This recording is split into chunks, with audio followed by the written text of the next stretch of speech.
And just to clarify one thing, based on some of the questions you asked before, I've never professed to be an angel, right? I look back at how I was 20 years ago. I'll say myself that I was a foolish, dumb kid who did a lot of silly things. That's not to make any excuses. That's just a fact. It comes down to this: when someone goes through a tragedy like that, what's the textbook way for someone to react? And even looking back now, I don't think I would have done anything differently because of my age and what I went through. Understandably, some of the things that I did may have, made me look irrational. But again, I look back at that and think, how would someone react in that situation?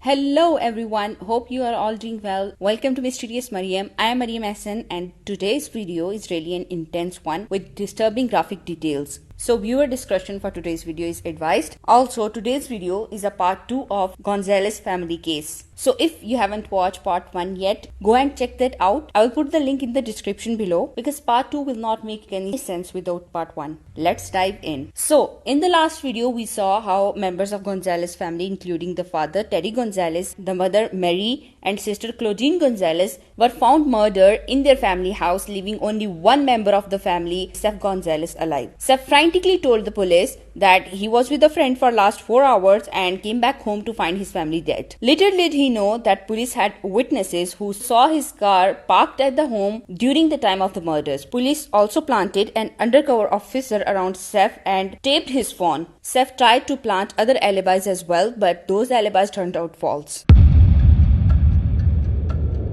So, after finding out that Sef was an impulsive liar, another breakthrough in the case came when Sef's fingerprint were matched to a series of product poisoning letters that Sef Gonzales wrote to 3 different companies months ago, which matched the address searches on his personal computer, which represented that his plan to kill his family had begun in a different way. In February 2001, Sef had begun searching for poisonous plants on the internet and ordering lethal seeds. Searches he thought he had deleted from his computer were later traced. On one order, on finding out that a seller was not available and he was on some vacation, so he won't be able to receive the seed soon, he wrote to the seller that these seeds were a gift from him to his mother for her birthday. He told this that he searched for these poisonous plants because he wanted to kill himself. He was so distraught over losing his girl he adored. He said that he lied to his friends about his brain tumor as a way of preparing them for his death. Just weeks before the actual murders, Sef received the poisonous seeds. He shelled them, mixed them with the warm water. He kept the prepared potion in a film canister under his bedside table, which was also later found. Realizing then that if he was to poison his family, he would need some kind of explanation as to how it had happened, he typed a letter to a major food company stating 3 of your products have been poisoned. By now, they are on supermarket shelves. This is what you get for treating employees like garbage. Good luck finding infected cans before someone dies. Go to hell. The letter arrived the companies on July 2nd, just over a week before the murders. He also wrote warning letters to federal police and Australian Quarantine and Inspection Service. Traces of the letters were found on his laptop and his fingerprint was lifted from one of the letter envelopes. The next day, on June 3rd, 2001, his mother reported violently ill at the Sydney Adventist Hospital, saying she believed that she had food poisoning. Sef also feigned a minor stomach upset, telling people he believed that there might have been something in the tap water at a restaurant in which the family had dined. But his mother recovered and returned home. Realizing he could no longer continue with the poisoning plan, he tried to cancel one of his orders for seeds on July 5th. It seems likely that he threw the remaining seeds in the backyard because 3 years later a poisonous plant was found growing there when jurors visited the house during trial. Having so much against him, on June 13, 2002, almost 11 months later, police finally arrested Sef Gonzales from his apartment. Sef was charged with 3 counts of murder and 1 count of threatening product contamination. He was refused bail and held on remand. During this time, he was denied access to family's estate to fund his defense and sought legal aid for the murder trial which took place during April and May 2004. Sef actually went on a long legal battle to use his family assets to pay for his defense fee, but the results were not in his favor. Sef pleaded not guilty for the murder of his family. Now let's get into what actually happened on the night of July 10, 2001, according to the investigators' account. On July 10, 2001, at about 4 p.m., 20 years old Sef Gonzales left the family's law firm where he worked as a part-timer and headed to family home. Around 4:30, armed with a baseball bat from his car and 2 kitchen knives from a kitchen block in the kitchen, he entered to 18 years old Clodine's bedroom, who used to be mostly in Melbourne, and she was home for the school holidays. He attacked her while she was studying. He compressed her neck while trying to strangle her, struck her head with the bat at least 6 times, and then stabbed her multiple times with the smaller of the knives. The cause of Clodine's death was a combination of compression of her neck, blunt force head injuries, and abdominal stab wounds. Sef then waited until 43-year-old Mary arrived home at around 5:30 in the evening. After entering the house, he attacked her with one of the kitchen knives in the living or dining room, inflicting multiple stab wounds and cuts to her face, neck, chest and abdomen. Her windpipe was then completely transected. He attacked his mother so quickly that Mary did not even had a chance to take off her shoes and put down her handbag. After killing his mother, he picked up his mother's handbag and emptied the contents on the floor to show that it was doing of some robber. At around 6 p.m., Sef's maternal aunt visited the house. She noticed her nephew's and sister's car in the driveway, but the house was unusually dark and quiet, especially given the fact that family kept 6 small dogs inside. Now, investigators speculated that Sef either locked these dogs in a room or tied them up in the backyard. She noticed a shadow from the glass door but shrugged it off as a coat hanger, and she left. 46 years old Teddy Gonzales then arrived home at about 6:50 in the evening. After entering the house, Sef attacked him with one of the kitchen knives and inflicted multiple stab wounds to his neck, chest, back and abdomen. One of the stab wounds penetrated his right lung, another penetrated his heart, and another partially severed his spinal cord. Teddy Gonzales even sustained defensive wounds, suggesting that there was a struggle. He then opened his father's briefcase and distributed the content on the floor. After killing his family, Sef disposed of the murder weapons and clothing and the size 7 running shoes he was wearing at the time of the murders. He then showered, changed clothes, and spray painted those words on the wall in the house in an attempt to fool the investigating police into believing that his family had been a victim of a hate crime. Sef then drove to Sam's house, arriving there at about 8 p.m. The two then went to Sydney Central Business District, where they ate at Planet Hollywood and visited a nearby video game arcade. Obviously, Sam didn't know that he was spending his evening with the murderer. Later in the evening, after dropping his friend off, Sef returned home. He called emergency services at around 11:48 in the night to say that he had discovered the bodies. Sef had also frantically run to his neighbor's house and told them that his parents had been shot. Police believe he had never wanted to be the one to discover the bodies of his family. When he returned home at about 11:45,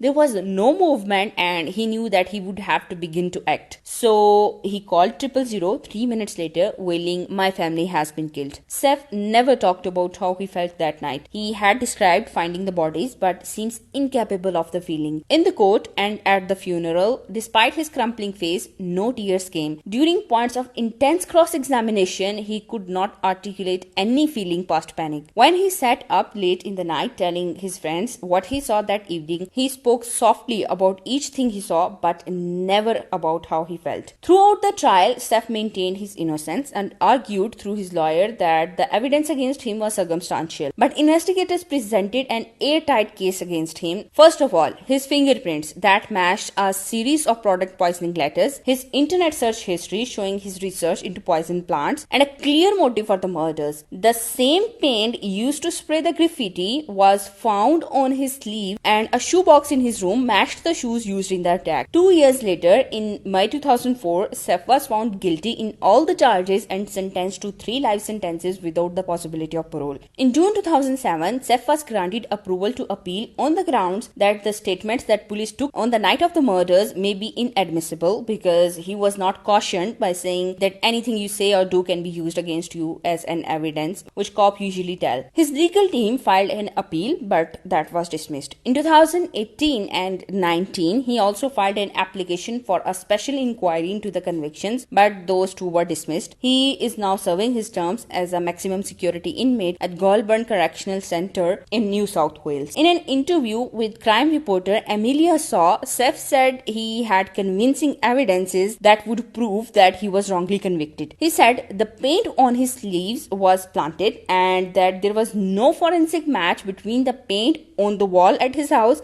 and the one on his sleeve. He said police might have got his father's time of death wrong and he may have been killed as late as 10 p.m. That would mean Sef's alibi of being with his friend having dinner and having a good time in Sydney would stick, which would prove him completely innocent.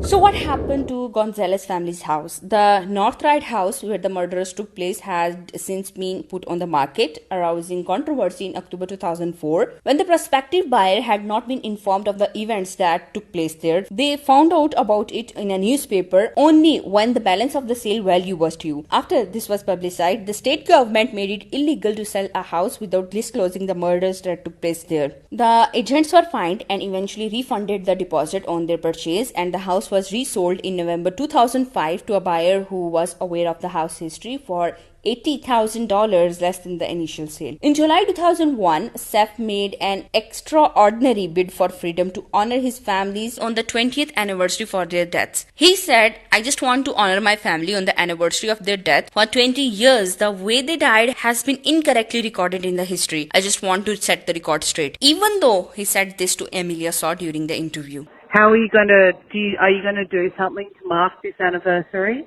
Well, look, me, I'm not big on dates and anniversaries and, stuff like that. I think I've got this view that, people shouldn't, act differently just because it's a different day or a significant day. How can I explain it? I honor my family every day by simply getting up every day, putting one foot in front of the other and not giving up. Because at the end of the day, if I gave up, then I think that would disappoint them. And so by simply not giving up, I think I'm honoring them every day just by doing that. So according to the interview, he does not believe in a specific day and he just honors his family every day. Yet he is using the same 20-year anniversary excuse to get out of the jail. How does these two things match? So what do you think? Was he really the one who killed his own family? Does he really have a strong evidence that he was not the killer? And if he was not the killer, who can it be? And what do you think about all his lies? Do tell me in the comments below. Drop a like if you found this video interesting and subscribe to stay updated with more such videos. I will see you next week. Bye.